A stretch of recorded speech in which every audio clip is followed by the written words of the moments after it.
बस तो मिल जाती अकेले आने जाने में आपको डर नहीं लगता? है। नहीं बाबा, डर किस चीज़ का, श्री जी साथ है। जब हम गुरु भगवान से मिलने आए थे तो हमें गुरु भगवान ने इतना लाड प्यार दिया, इतना लाड प्यार दिया कि आज तक हमें किसी ने लाड प्यार इतना नहीं दिया। बाबा, तो आप फिर वृंदावन से आना जाना कैसे करते हैं? दिल्ली से वृंदावन कैसे आते हैं? वृंदावन से दिल्ली कैसे जाते हैं? मेरे घर के पास दिल्ली में बॉर्डर है, बदरपुर बॉर्डर बॉर्डर है, तो वहाँ पे बस खड़ी रहती है, बस डायरेक्ट वृंदावन उतारते हैं। मैं छठीगढ़ वृंदावन, हम वहाँ से बैठते हैं। यहाँ से 2-2.5-3 घंटे का है सफ़र है, तो हम माला करते हुए बैठते हैं बस में और 2-3 घंटे में ये वृंदावन आए छठीगढ़ गुरुदेव भगवान वृंदावन के से पास। वापस जाते तब भी इसी तरीके से आप हाँ, पहुँच जाते हैं? छठीगढ़ से। बाबा, इतने सब गुरुदेव का आप सत्संग सुनते हैं, करते हैं, तो गुरुदेव की ऐसी कौन सी बात आपको अच्छी लगी जो आप सब कुछ छोड़ के वृंदावन आ गए? मैं दिल्ली से वृंदावन आया हूँ। तो जब मैं छोटा था तो मेरी माता जी देहांत हो गया था, एक्सपायर हो गई थी। मैंने आपको बताया नहीं है। तो जब गुरु भगवान में मुझे अपनी माता जी दिखती हैं। मेरी माता जी, लगता है जब से हम गुरु भगवान को सुन रहे हैं, ऐसे मुझे गुरु भगवान को कमी नहीं होने दी कि माता जी मेरी नहीं है, एहसास नहीं है। मतलब जब भी मैं उनको सुनता हूँ तो ऐसा लगता है कि माता जी मेरे पास है, मेरे साथ है। हमें किसी चीज़ की मुझे कमी नहीं हुई है। ठीक है, तो आपको वृंदावन में ज़्यादा अच्छा लगता है या दिल्ली में ज़्यादा अच्छा लगता है? वृंदावन। श्री हरिवंश, राधे राधे। आइए मिलते हैं छोटे संत भगवान से जिनके बारे में हमने आपको बताया था। राधे राधे। श्री हरिवंश बाबा, सबसे पहले बताइए, अपना परिचय दीजिए। आपका शरीर कहाँ का है? आपका नाम क्या है? बाबा, मेरा नाम है कार्तिकी कपूर। मेरा शरीर है दिल्ली का और मेरे फादर का नाम है धीरज कपूर और दिल्ली का हमारा शरीर है। पिताजी क्या करते हैं? हमारी फैक्ट्री है पिताजी की, मतलब फर्नीचर की फैक्ट्री है। फर्नीचर फैक्ट्री में काम करते हैं, मतलब काम करवाते हैं। जी। अच्छा, तो सबसे पहले बताइए, आप वृंदावन में वास करते हैं, तो वृंदावन में रहने का अचानक कैसे बना, या गुरुदेव से कैसे सबसे पहले संपर्क हुआ? कैसे आपने उनको वीडियो के द्वारा पहचाना या किसी ने आपको मिलवाया था? मेरे दिल्ली में ही, जहाँ पे मैं रहती हूँ, वहाँ पे एक मेरे संत हैं, बाबा ही हैं। वो अक्सर महाराज जी का सत्संग सुनते रहते हैं। तो दिल्ली में वो मुझे एक बार लेके आए वृंदावन महाराज जी के पास। तो मैंने उनको यूट्यूब पर पहले बहुत सुनता था, तो एक बार इच्छा हुई जाने की, महाराज जी की सुनने की, महाराज जी कहाँ पे हैं, कैसे हैं, कहाँ पे प्रवचन करते हैं। तो एक बार मैं जिन गुरुदेव भगवान के साथ अपने जा रहा था वृंदावन। हम वृंदावन में आए, उनका सत्संग हमने सुना और पहली बार सुनते ही हम वो हो गए, निहाल। हाँ, निहाल हो गए एक तरह से। हमने सुना, हमें बहुत अच्छा लगा। हम बार बार सुनते रहे। मतलब उनको देखते ही जैसे कि रोना सा आ जाता था। मतलब बहुत कुछ चेंज हुआ तो है। जब पहली बार आप वो संत भगवान के साथ आए थे, तो आपके साथ माता पिता भी थे या आप उनके साथ अकेले ही आए थे? उनके साथ अकेले ही आया था। तो माता पिता ने आपको आज्ञा दी थी अकेले आने के लिए? हाँ। अच्छा, तो आपके यहाँ जो शुरू से जो माहौल है घर में पूजा पाठ का है, कैसा माहौल है आपके घर में? क्योंकि आप इतनी कम उम्र में गुरुदेव के प्रवचन भी सुनते हैं, सत्संग भी सुनते हैं, उनके कहे वचनों पर भी चलते हैं, तो घर पे कैसा माहौल था पहले जो आप इतने आकर्षित हुए गुरुदेव से? पहले तो हम किसी विश्वास नहीं करते थे, मतलब किसी को नहीं मानते थे हम। जब मैं फर्स्ट टाइम आया, जब मैं सुनते शक्ति प्रभु नाम है उनका, जब हम पहली बार आए तो हमें बहुत अच्छा लगा, सुनने में भी अच्छा लगा। तो ये बात हमने अपने घर पे बताई कि महाराज जी ऐसे है। हमने उनको सत्संग सुना, कीर्तन करा, तो बस जब से इस लाइफ बहुत चेंज हो गई।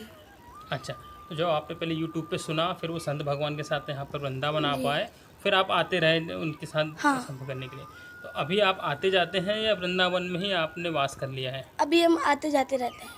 अभी आप आते जाते थे। हाँ। तो माता पिता की आपकी आज्ञा है, मतलब आप चूँकि इतने छोटी का उम्र में है, दिल्ली से आना जाना करना है, तो ऐसा उनकी आज्ञा रहती है या आप चोरी छिपे आ जाते हैं दर्शन नहीं, करने? आज्ञा लेके आते हैं। आज्ञा लेके आते जी। हैं। अभी कितने दिन के लिए फिर यहाँ रुकते हैं, फिर वापस चले जाते हैं? जैसे कि हम महीने में या 10-15 दिन रुकते हैं, फिर घर चले जाते हैं। जब स्कूल की छुट्टी पड़ती है, हम स्कूल भी जाते हैं, तो यहाँ पे रुकते हैं, महीने रुकते हैं, 2 महीने रुकते हैं, जैसा जैसा वो पता है वैसे। नहीं, जब आपने पहली बार गुरुदेव को सुना था तो आपको कैसा लगा था? हमें बहुत अच्छा लगा था। मतलब जैसे हम पहली बार आए थे तो एकदम आँखों में से पानी जैसे आ जाता है। जब हमने उनको देखा ना, जब से ही हम डेली आने लगे, डेली उनको सुनते हैं यूट्यूब पे। बाबा, लेकिन आपकी उम्र तो इतनी कम है, कोई बड़ा उम्र में ज़्यादा हो, गृहस्थ हो, जिसके बहुत परेशानियाँ कुछ हुई हो, तो गुरुदेव को सुन के वो कनेक्ट कर लेता है कि हाँ, ये मुझे मतलब अपने परेशानियों का निवारण मिल रहा है या गुरुदेव को रास्ता बता रहे हैं।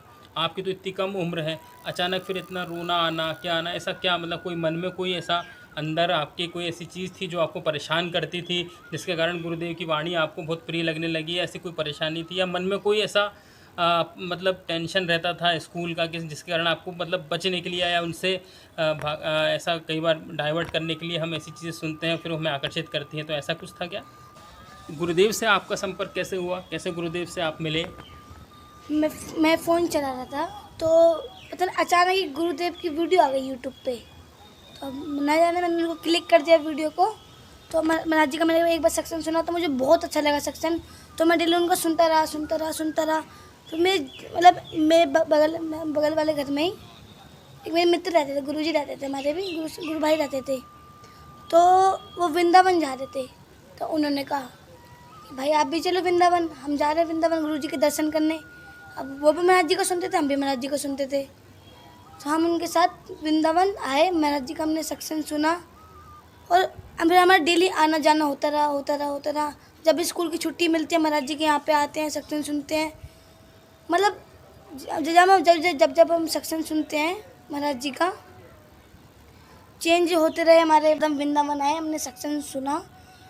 उनके घर में कोई सत्संग नहीं सुनता था, लेकिन जब मैंने फर्स्ट टाइम सत्संग सुना तो मुझे इतना अच्छा लगा उनका सत्संग सुनते। तो हमारे गुरु भाई आए, वृंदावन आए, हमने सत्संग सुना, कीर्तन सुना, रात को 3 बजे हमने सत्संग सुना।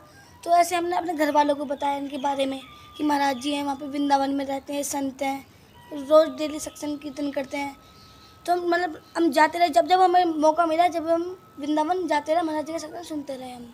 अच्छा, तो जब आप यूट्यूब पे मोबाइल पे सत्संग सुनते थे या वो जो आपके गुरुदेव थे उनके साथ आते थे, तो आपके माता पिता को ये पता था कि आप यूट्यूब पर क्या देख रहे हैं, क्या सुन रहे हैं? क्योंकि इस उम्र में जनरली ये सब सुनना बहुत मुश्किल होता है कि इस तरीके से कोई हो। माता पिता को ये पता था कि आप देखते हैं, सुनते हैं? पहले उनको तो नहीं पता था कि मैं इनको सुनता हूँ, उनको मानता हूँ, लेकिन बाद में मैंने उनको बताया कि वृंदावन महाराज जी संत रहते हैं। जब से वो भी सुनने लग गए, हम भी सुनने लग गए। अच्छा, ठीक। तो आप जब यहाँ कब से सुन रहे हैं गुरुदेव को, कितना समय हो गया है सुनते हुए? मुझे 1-1.5 साल हो गया है। 1-1.5 साल सुनते हो, और आपकी उम्र कितनी है अभी? अभी संत भगवान 13 साल है। 13 साल की उम्र है और 1-1.5 साल से आप सुन रहे हैं। जी। माता पिता की आज्ञा से आप सब कुछ सुनते हैं। जब आप यहाँ वृंदावन में रहते हैं तो माता पिता की आज्ञा से वृंदावन आते हैं या चोरी छुपे आ जाते हैं?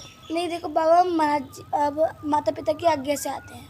अच्छा, तो आपके माता पिता भी साथ में कभी आते हैं या वो वहाँ पे फैक्ट्री में ही अपना ज़्यादातर समय व्यतीत करते उनके हैं? पास ज़्यादातर टाइम नहीं रहता है, मतलब कभी कभार मेरे साथ जब छुट्टी मिलती है कंपनी से, जब आते हैं, वरना ज़्यादातर तो घर पे रहते हैं, मोबाइल में सुनते हैं सत्संग। कल भी सुन लेते हैं। वो माता जी आपकी वो क्या करती हैं?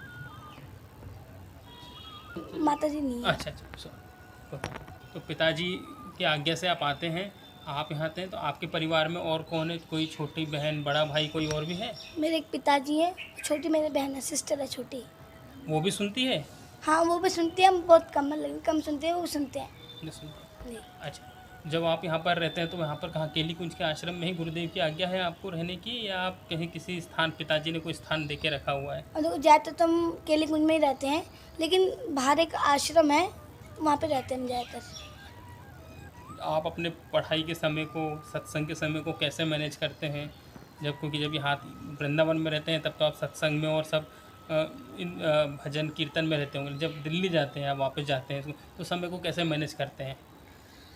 हम जब वृंदावन आते हैं, जब हमें छुट्टी मिलती है 1 हफ्ते की, जैसे 1 महीने की, तो हम सत्संग सुनते हैं, फिर वापसी चले जाते हैं। समय मतलब पढ़ाई का ना सिस्टम नहीं बैठ रहा था हमारा कि पढ़ाई करें या ना करें। एक मन कहता कि पढ़ाई रहने दो, कि इसी लाइन में आ जाओ, लेकिन जब हमें टाइम मिल रहा तो पढ़ भी रहे थे, साथ साथ सत्संग भी सुन रहे थे।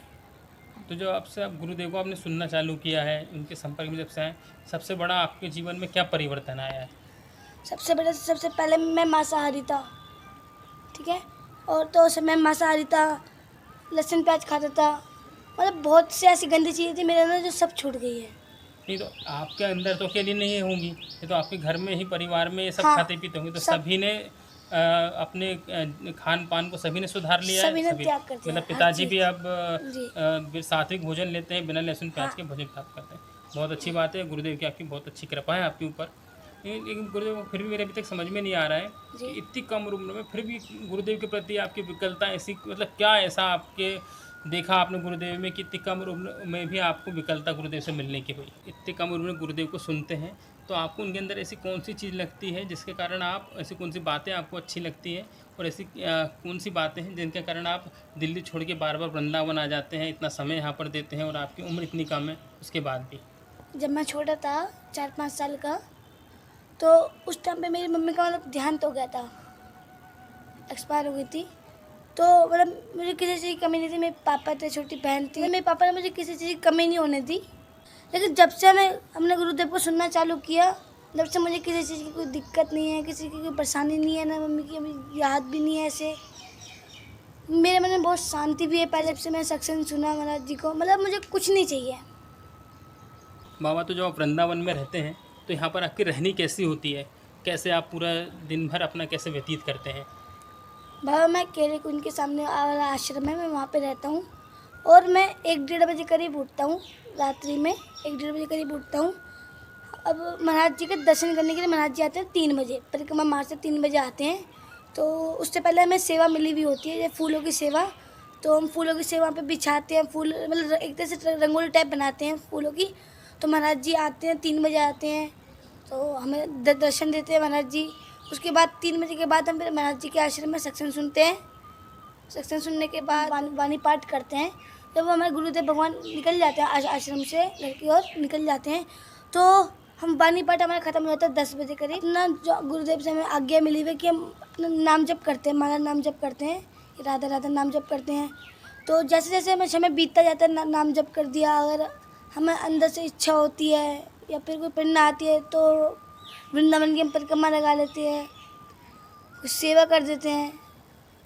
तो हफ्ते में कितनी बार आप परिक्रमा कर लेते हैं वृंदावन की? हफ्ते में 3-4 दिन तक कर लेते हैं। 3-4 हम दिन। प्रसाद पा के परिक्रमा पर चले जाते हैं। अब परिक्रमा समाप्त होके हम 1-1.5 घंटा रेस्ट करते हैं, उसके बाद चले जाते हैं। अब वहाँ पे वाणी पाठ होता है, आरती होती है, तो वो समाप्त करके भोजन प्रसाद करते हैं। भोजन प्रसाद के बाद हम अपना आश्रम में जाते हैं, तो नाम जप करते हैं और करीब हम 10-10:30 बजे हम विश्राम के लिए और चले जाते हैं हम।